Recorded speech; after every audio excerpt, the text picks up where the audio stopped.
I have a confession to make. But first, I want you to make a little confession to me.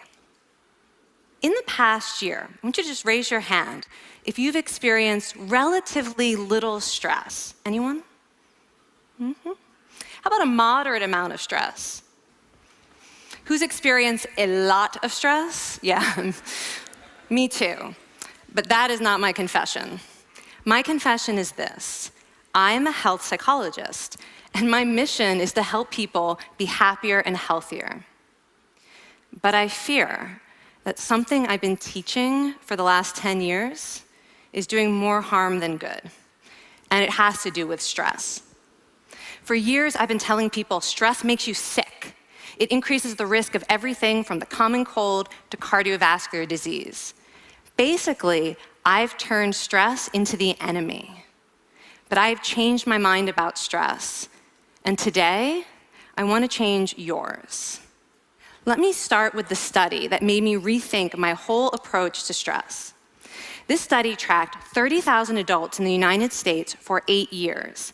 And they started by asking people, how much stress have you experienced in the last year? They also asked, do you believe that stress is harmful for your health? And then they used public death records to find out who died. Okay, some bad news first. People who experienced a lot of stress in the previous year had a 43% increased risk of dying. But that was only true for the people who also believed that stress is harmful for your health. People who experienced a lot of stress but did not view stress as harmful were no more likely to die. In fact, they had the lowest risk of dying of anyone in the study, including people who had relatively little stress. Now, the researchers estimated that over the 8 years they were tracking deaths, 182,000 Americans died prematurely, not from stress, but from the belief that stress is bad for you. That is over 20,000 deaths a year. Now, if that estimate is correct, that would make believing stress is bad for you the 15th largest cause of death in the United States last year, killing more people than skin cancer, HIV, AIDS, and homicide. You can see why this study freaked me out. Here I've been spending so much energy telling people stress is bad for your health. So this study got me wondering, can changing how you think about stress make you healthier? And here the science says yes. When you change your mind about stress, you can change your body's response to stress. Now, to explain how this works, I want you all to pretend that you are participants in a study designed to stress you out. It's called the social stress test. You come into the laboratory, and you're told you have to give a 5-minute impromptu speech on your personal weaknesses to a panel of expert evaluators sitting right in front of you. And to make sure you feel the pressure, there are bright lights and a camera in your face, kind of like this. And the evaluators have been trained to give you discouraging nonverbal feedback, like this.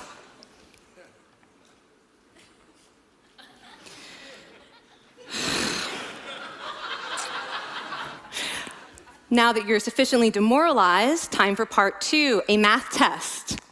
And unbeknownst to you, the experimenter has been trained to harass you during it.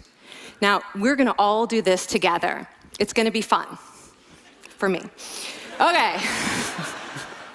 I want you all to count backwards from 996 in increments of 7. You're gonna do this out loud as fast as you can, starting with 996. Go.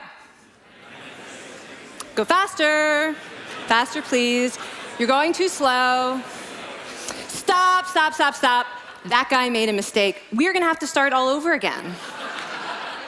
You're not very good at this, are you? Okay, so you get the idea. Now, if you were actually in this study, you'd probably be a little stressed out. Your heart might be pounding, you might be breathing faster, maybe breaking out into a sweat. And normally, we interpret these physical changes as anxiety or signs that we aren't coping very well with the pressure. But what if you viewed them instead as signs that your body was energized, was preparing you to meet this challenge? Now, that is exactly what participants were told in a study conducted at Harvard University. Before they went through the social stress test, they were taught to rethink their stress response as helpful. That pounding heart is preparing you for action. If you're breathing faster, it's no problem. It's getting more oxygen to your brain.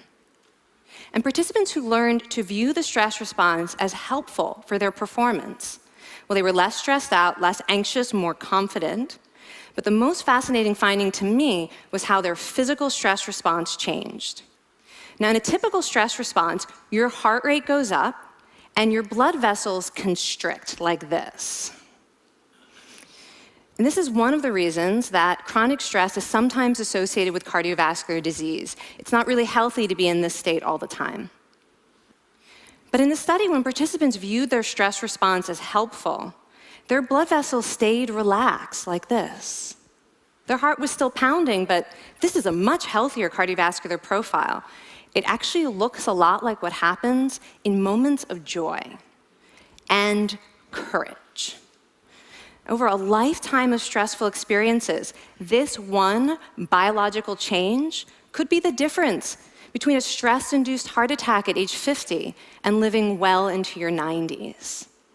And this is really what the new science of stress reveals, that how you think about stress matters. So my goal as a health psychologist has changed. I no longer want to get rid of your stress. I want to make you better at stress. And we just did a little intervention.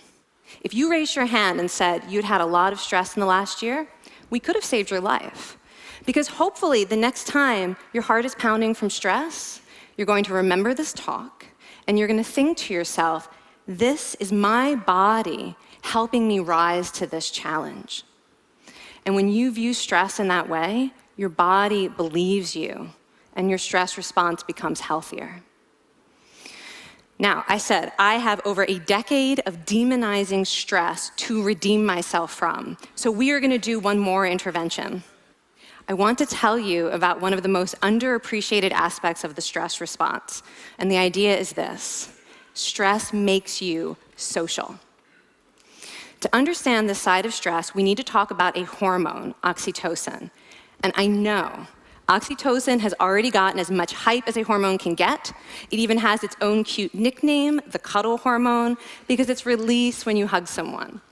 But this is a very small part of what oxytocin is involved in. Oxytocin is a neurohormone. It fine-tunes your brain's social instincts. It primes you to do things that strengthen close relationships.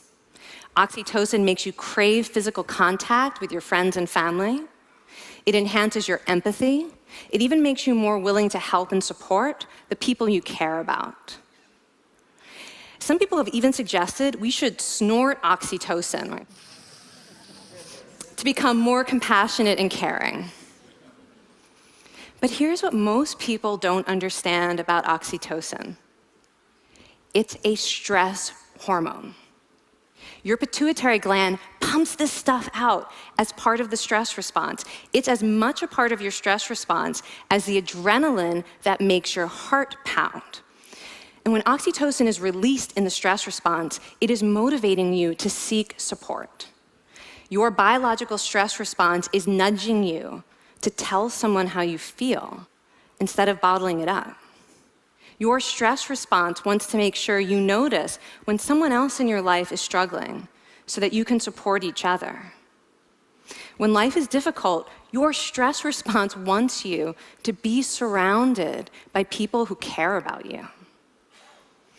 Okay, so how is knowing this side of stress going to make you healthier? Well, oxytocin doesn't only act on your brain, it also acts on your body. And one of its main roles in your body is to protect your cardiovascular system from the effects of stress. It's a natural anti-inflammatory. It also helps your blood vessels stay relaxed during stress. But my favorite effect on the body is actually on the heart. Your heart has receptors for this hormone. And oxytocin helps heart cells regenerate and heal from any stress-induced damage. This stress hormone strengthens your heart. And the cool thing is that all of these physical benefits of oxytocin are enhanced by social contact and social support. So when you reach out to others under stress, either to seek support or to help someone else, you release more of this hormone, your stress response becomes healthier, and you actually recover faster from stress. I find this amazing that your stress response has a built-in mechanism for stress resilience. And that mechanism is human connection. I want to finish by telling you about one more study. And listen up, because this study could also save a life. This study tracked about 1,000 adults in the United States, and they ranged in age from 34 to 93. And they started the study by asking, how much stress have you experienced in the last year?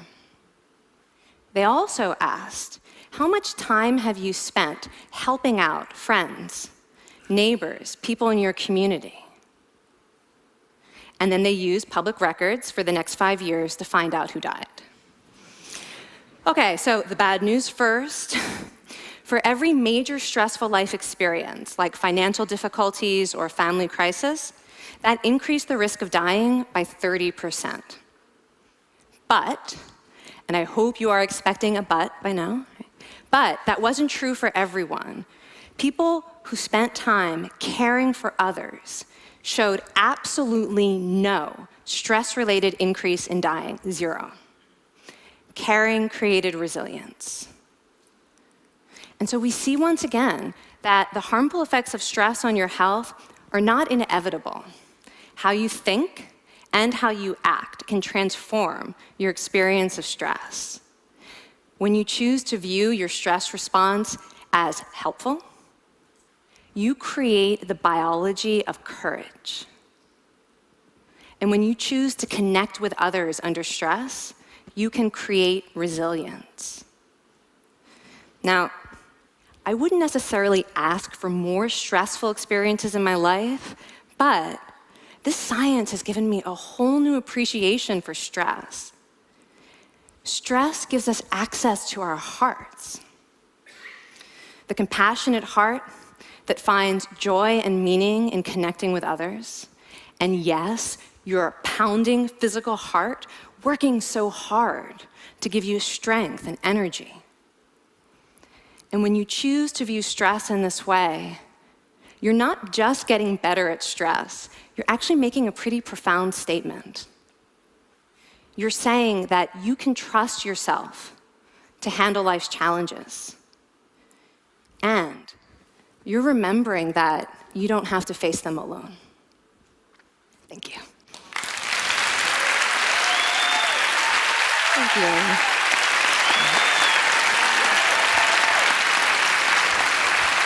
I mean, this is kind of amazing what you're telling us. It seems amazing to me that a belief about stress can make so much difference to someone's life expectancy. How would that extend to advice? Like if someone's making a lifestyle choice between, say, a stressful job and a non-stressful job, does it matter that which way they go, that it's equally wise to go for the stressful job so long as you believe that you can handle it in some sense? Yeah, and one thing we know for certain is that chasing meaning is better for your health than trying to avoid discomfort. And so I would say that's really the best way to make decisions, is go after what it is that creates meaning in your life, and then trust yourself to handle the stress that follows. Thank you so much, Kelly. Thank you. It's really cool.